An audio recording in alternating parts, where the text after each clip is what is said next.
Hello friends, good morning. આપણે last લેક્ચરમાં ધોરણ 9 માટે સિમ્પલ પાસ્ટ ટેન્સ પાર્ટ 1 ભણ્યા હતા. એમાં એસર્ટિવ સેન્ટન્સ એટલે કે વિધાન વાક્યની વાક્ય રચના શીખ્યા હતા કે subject plus V2 plus object plus અધર વર્ડ. અને ત્યારબાદ ઇન્ટ્રોગેટિવ એટલે કે પ્રશ્નાર્થ વાક્ય ઉલટ પ્રશ્નાર્થ વાક્ય શીખ્યા હતા. તો સાદા ભૂતકાળના વાક્યને પ્રશ્નાર્થ બનાવતી વખતે ડીડની મદદ લેવામાં આવે છે. કોની મદદ લેવામાં આવે છે? ડીડ. અને જ્યારે ડીડ આવે છે ત્યારે ક્રિયાપદનું મૂળ રૂપ આવે છે. આટલી વાત આપણે લાસ્ટ લેક્ચરમાં શીખ્યા હતા. હવે આજે એના નેગેટિવ સેન્ટેન્સની થોડીક વાત કરી લઈએ અને WH ક્વેશ્ચનની વાત કરી લઈએ. WH ક્વેશ્ચન્સ મિત્રો 9થી શરૂ કરીને 12 ધોરણ સુધી દરેક ધોરણમાં એક્ઝામમાં પૂછાય છે, બરાબર? એટલે WH ક્વેશ્ચન 1-2 ટેન્સના તમે બરાબર શીખી લેશો તો પછી બધા ફાવી જશે. તો આજે આપણે શીખીશું સિમ્પલ પાસ્ટ ટેન્સના નેગેટિવ સેન્ટેન્સ. ઓકે, ચલો એક્ઝામ્પલ લઈએ. દે bought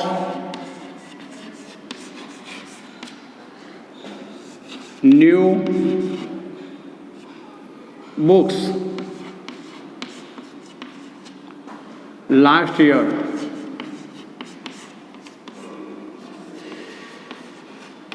જોઈ લો, they bought new books last year. તો સૌથી પહેલા આ સબ્જેક્ટ છે અને આ bought વર્બ છે.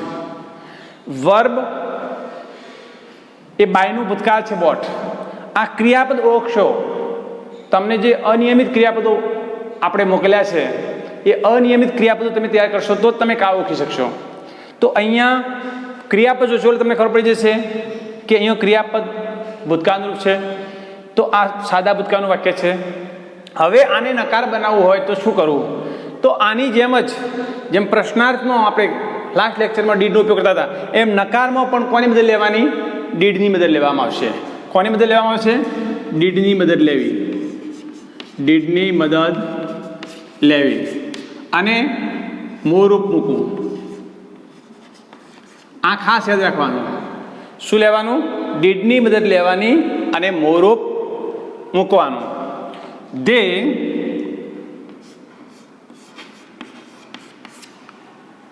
did not buy.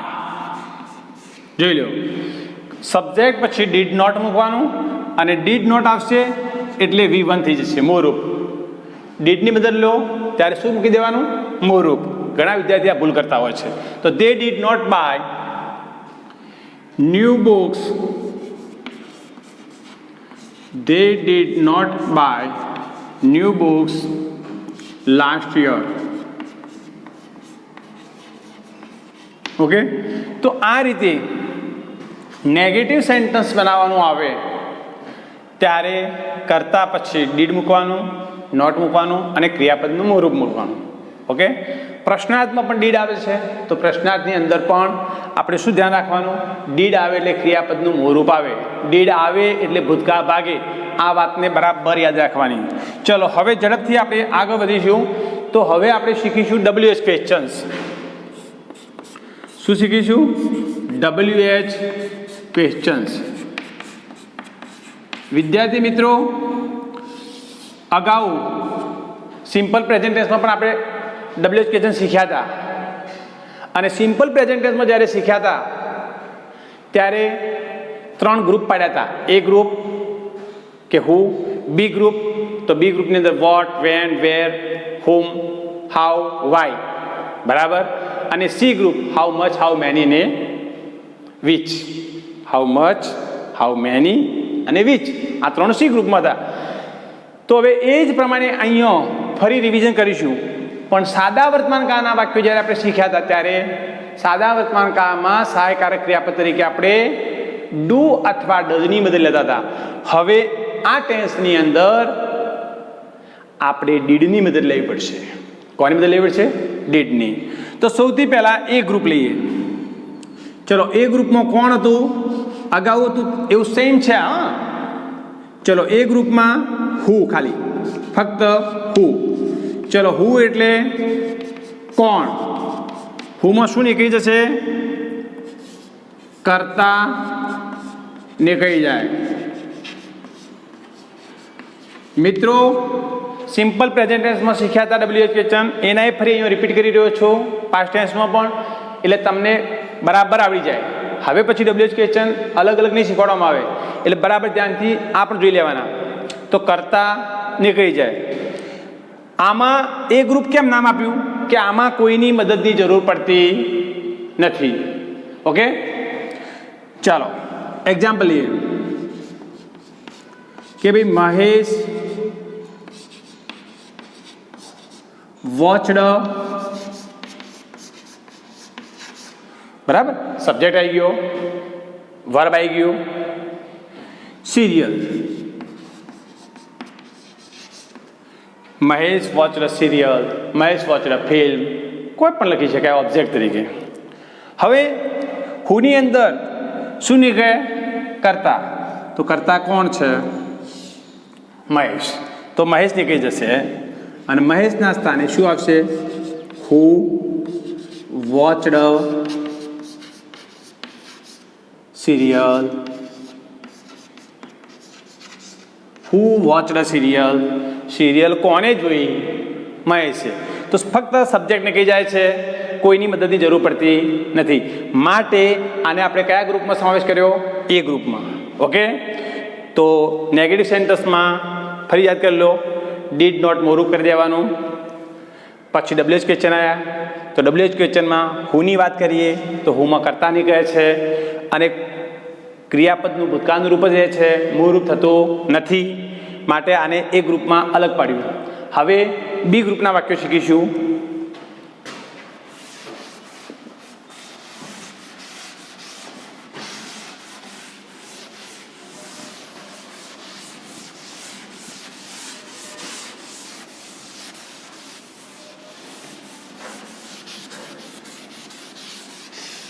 ચાલો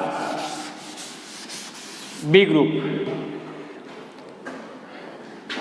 તો બી ગ્રુપના WH ક્વેશ્ચન ચાલી રહ્યા છે. શું ચાલી રહ્યું છે? WH questions.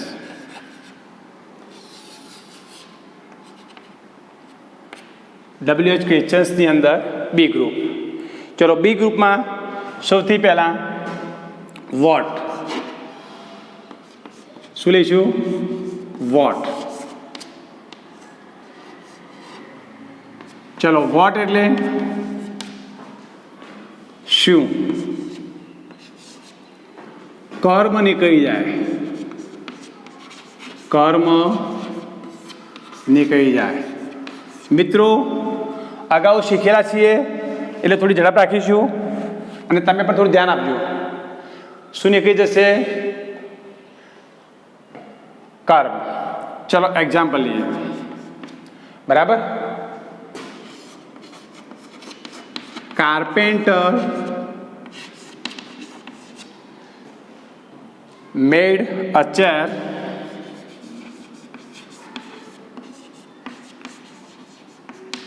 જો કાર્પેન્ટર સબ્જેક્ટ થઈ ગયો, મેડ વર્બ થઈ ગયું, શું બનાવ્યું? ચેર. પાછળ શબ્દો મૂકી દો. લાસ્ટ વીક, ભૂતકાળ દર્શક શબ્દો. તો સેન્ટેન્સને પહેલાં આઈડેન્ટિફાઈ કરવું પડે. તો ભાઈ આ કાર્પેન્ટર એ શું છે? સબ્જેક્ટ. મેડ એ શું છે? વર્બ. શું બનાવ્યું? તો ચેર, તો ઓબ્જેક્ટ છે. અને આ અધર વર્ડ કહી શકાય. આમ દરેક સેન્ટેન્સને તમારે ઓળખી જવું પડે. હુ એટલે કે સબ્જેક્ટ કાઢવો હોય તો હુથી પ્રશ્નાર્થ બને. બરાબર, પણ અહીંયા આપણે શું કાઢવાનું છે? ઓબ્જેક્ટ. તો ઓબ્જેક્ટ કયું છે? ચેર. તો ચેર આવે નહીં. સૌથી પહેલાં શું મૂકી દેવાનું? વોટ. ચલો વોટ મૂકી દીધું. હવે આ વાક્યમાં કરતા પછી ક્રિયાપદ ભૂતકાળનું છે તો ખ્યાલ આવી ગયો. તો કોની બદલી લેવાની? ડીડ. કોની બદલી લેવાની? ડીડ, આ તો ભૂલવાનું જ નથી. ડીડ આવે એટલે મોરૂપ. આ બે વાતો ભૂલવાની નથી. ડીડની હેલ્પ ને મોરૂપ. સિમ્પલ પાસ્ટ ટેન્સ ભણીએ ત્યાં સુધી આ વાત ભૂલવાની નથી, પ્રશ્નાર્થ હોય કે નકાર હોય. ઓકે, ચલો વોટ પછી ડીડ. બીજા નંબરમાં શું મૂક્યું? ડીડ. ડીડ મૂક્યા પછી શરૂઆતમાં આવી જવાનું કર્તા પાસે. તો વોટ ડીડ કાર્પેન્ટર, પછી મેડનું શું થઈ જશે? Make. What did carpenter make last week. What did carpenter make last week. આ મેડનું શું કરી દેવાનું? મેક. અને કોની મદદ લેવાની? ડીડની. તો આ બીજા નંબરની અંદર આપણે જેમ સિમ્પલ પ્રેઝન્ટ ટેન્સમાં ડુડ જ મદદ લેતા હતા, કારણ કે ત્યાં ક્રિયાપદનું મૂળ રૂપ અથવા તો એસ કે ઈએસ રૂપ આવતું હતું એટલે ડુડ જ લેતા હતા. હવે ક્રિયાપદનું ભૂતકાળનું રૂપ આવે તો ડીડ લેવાનું. અને આમાં કોઈ ગભરાવાનું નહીં. કરતા પછી ક્રિયાપદ જોવાનું. ક્રિયાપદનું મૂળ રૂપ આવે તો ડુ, એસ કે એસ આવે તો ડચ, અને અહીંયા ભૂતકાળનું રૂપ છે તો ભૂતકાળનું રૂપ આવે તો ડીડ. આ ત્રણ ચાવી મગજમાં ઉતારી દેવાની એટલે ક્યારેય ભૂલ થશે નહીં. ચલો હવે વોટ પછી સેકન્ડમાં લઈએ વેન. ચલો મિત્રો, 6-7 આંકડો તમે આ બધું ભણી જ ગયા છો, છતાં પણ કોઈ ન ભણ્યા હોય, કાચું રહી ગયું હોય તો એના માટે આ બધું રિવિઝન છે. વેન એટલે ક્યારે. શું નીકળશે? સમય દર્શક શબ્દો નીકળી જાય. સમય દર્શાવતા શબ્દો શું થશે? નીકળી જશે. ઓકે, કે Ravi won the first prize. Ravi, એનું એક્ઝામ્પલ જોતા રહો. રવિ, તો રવિ સબ્જેક્ટ છે. Won, Ravi won the first prize, won the first prize last year.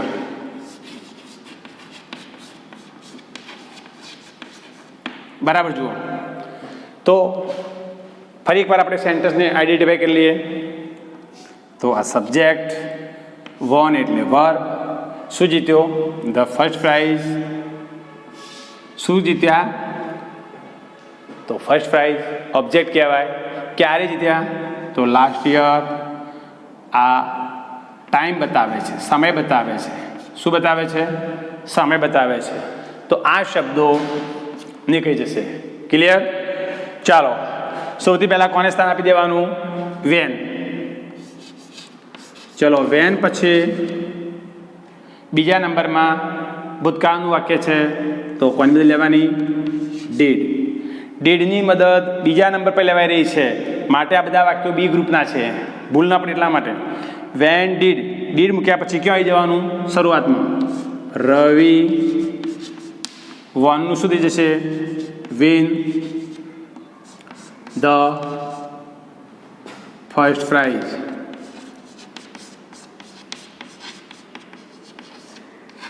પાછળ question mark. When did Ravi win the first prize. તો વેનમાં શું નીકળ્યું? સમય. ચલો ત્રીજું પણ લઈ લઈએ, વેર. ચલો વેર એટલે, વેરનો મતલબ બોલો ભાઈ, ક્યાં. વેરમાં શું નીકળે? તો સ્થળદર્શક શબ્દો. કયા શબ્દો નીકળે છે? સ્થળદર્શક શબ્દો નીકળી જાય. સ્થળદર્શક શબ્દો નીકળી જાય. ચલો શોર્ટ વાક્ય લઈ લઈએ. સબ્જેક્ટ, વર્બ અને સ્થળ. ટૂંકા ટૂંકા એક્ઝામ્પલ લઈએ, તમને જલ્દી ખ્યાલ આવશે. ચાલો ધ્યાન આપજો.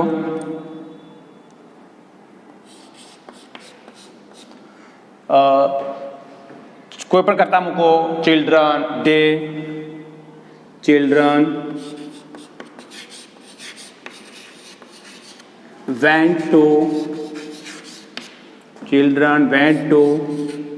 school.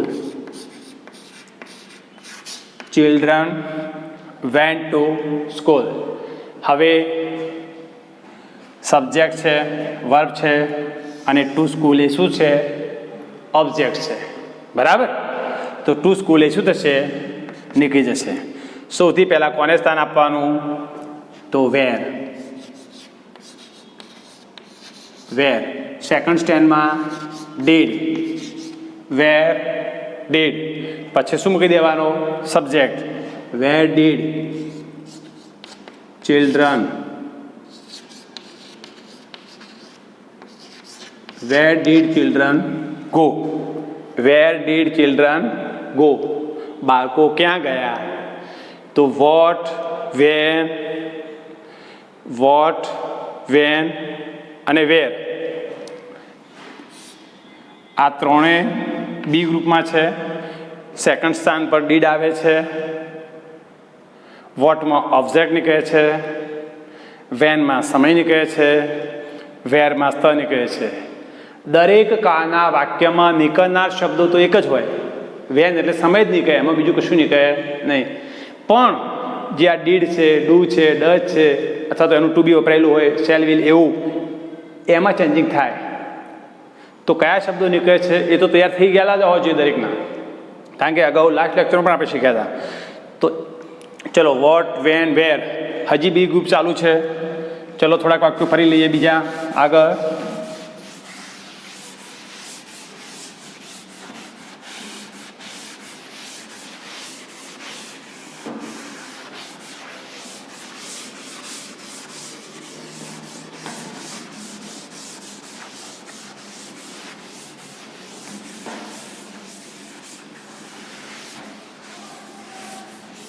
ચાલો ધ્યાન આપજો બેટાઓ.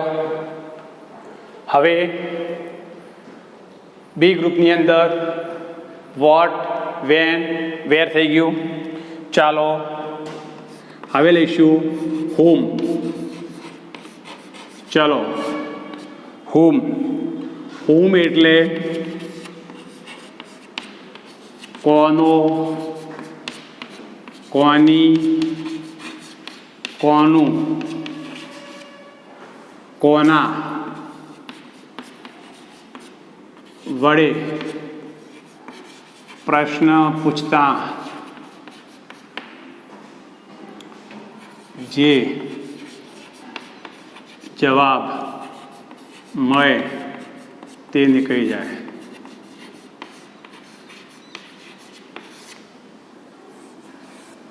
ઓકે. કોનો, કોની, કોનું વડે પ્રશ્ન પૂછવાનો અને જે જવાબ મળે એ નીકળી જાય. ચલો એક્ઝામ્પલ પર ખાસ ધ્યાન આપવાનું. Mahesh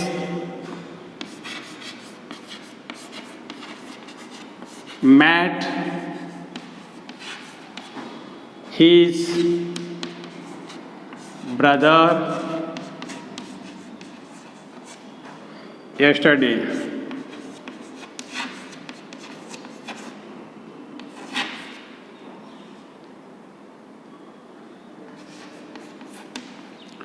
Mahesh met his brother yesterday.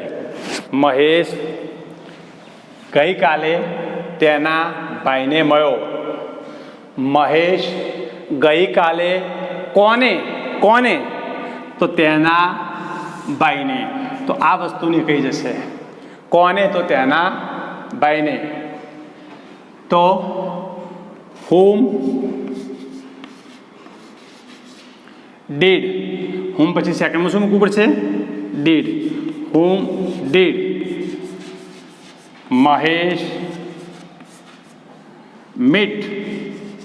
ખાસ ધ્યાન આપજો. આ મેટનું શું થઈ ગયું? મીટ. ડીડ આવ્યું એટલે meet. whom did Mahesh meet yesterday? whom did Mahesh meet yesterday? ચાલો નેક્સ્ટ. whom પછી આવશે how. how એટલે કેવી રીતે. how એટલે કેવી રીતે. અગાઉ પણ આપણે શીખી ગયા કે they went to Baroda. they went to Baroda. Baroda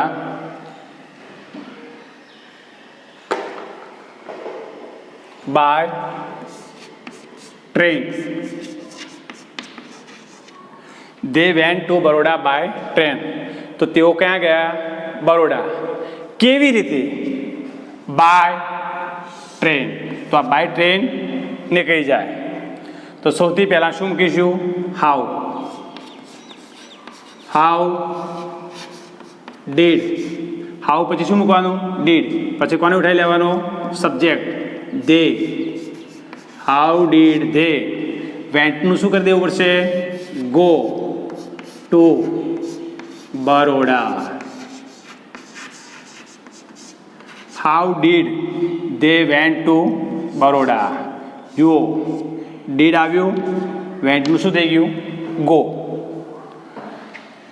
બી ગ્રુપનું લાસ્ટ સેન્ટેન્સ જોઈ લઈએ હવે. બી ગ્રુપનું લાસ્ટ સેન્ટેન્સ છે Y.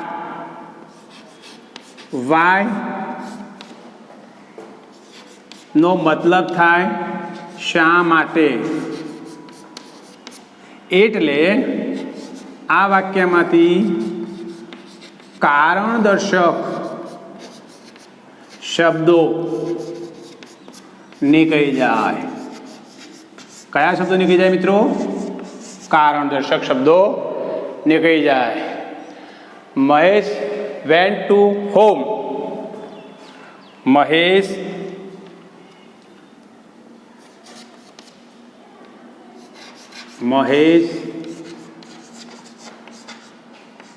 went to home. Mahesh went to home. Mahesh ઘરે ગયો. કેમ ઘરે ગયો? because he was not well.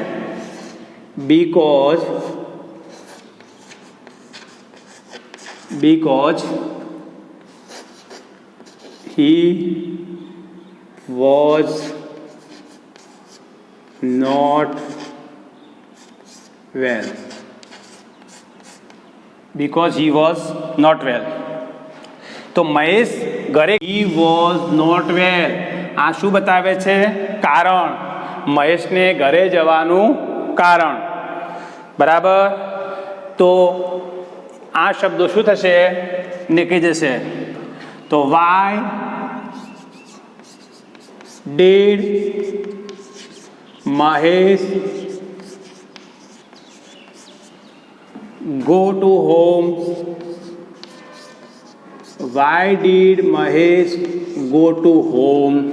કે ભાઈ મહેશ કેમ ઘરે ગયો? તો તમે જોઈ શકો છો કે ડીડ પછી મૂળ રૂપાઈ ગયું અને કારણ દર્શક શબ્દો નીકળી ગયા.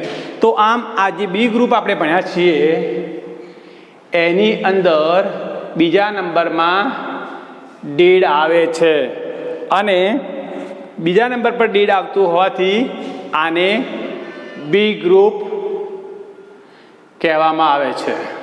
બરાબર. તો આ બી ગ્રુપના વાક્યો પૂર્ણ થયા. હવે સી ગ્રુપના વાક્યો આપણે નેક્સ્ટ લેક્ચરમાં શીખીશું.